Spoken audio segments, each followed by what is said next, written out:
আসসালামু আলাইকুম। ঈদের দিন ভোর 6টা বাজেই কিন্তু আমাদের গরু কুরবানি দেওয়া হয়ে গেল।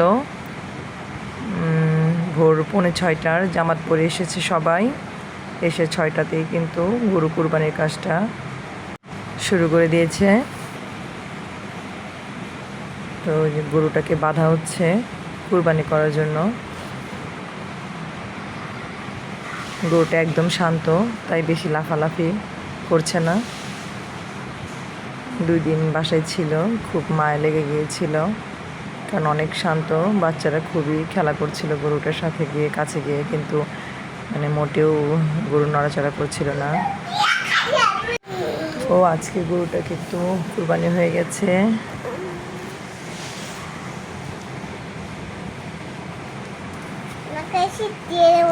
হুজুরের জন্য অপেক্ষা করা হচ্ছে। হুজুর আসলেই কিন্তু কুরবানি করা হবে। তো গরুটা অনেক শান্ত দেখে খুব বেশি সময় লাগেনি গরুটাকে ফালাতে। হুজুর সাহেব এসে গেছেন, এখন কিন্তু গরুটাকে কুরবানি করা হবে।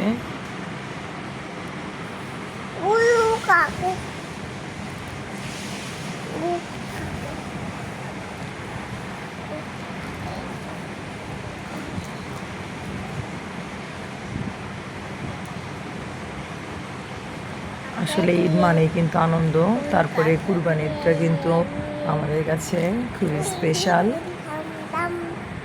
শুধু কুরবানি করার কারণে। তো কুরবানি কিন্তু হয়ে গেল।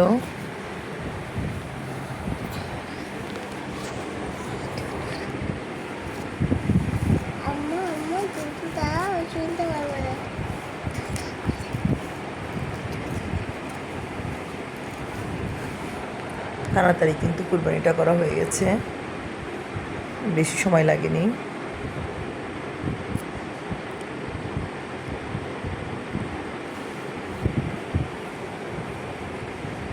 গরুটা এতই শান্ত, কুরবানি করার সময় কিন্তু বেশি লাফালাফি করেনি।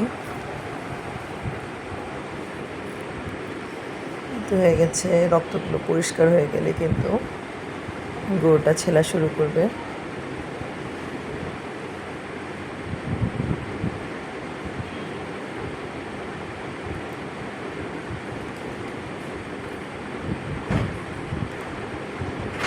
তো বন্ধুরা, তোমাদের কুরবানি কখন করা হয়েছে আমাকে অবশ্যই কমেন্টে জানাবে। গরুটা ছেঁড়ার কাজ শুরু করে দিয়েছে। আর বন্ধুরা, যারা ভিডিওটি দেখছো অবশ্যই ভিডিওটি দেখে লাইক করতে ভুলো না, এবং নতুন বন্ধু হয়ে থাকলে অবশ্যই সাবস্ক্রাইব করে দিবে। এই যে গরুটা কিন্তু ছেলা শেষ হয়ে গেছে, এখন কিন্তু কোটাকাটির প্রায় শেষের দিকে, প্রায় 2 ঘন্টার মতো লেগেছে। মিস্ত্রিগুলো অনেক দক্ষ ছিল, এই জন্য কিন্তু খুবই তাড়াতাড়ি হয়ে গেছে।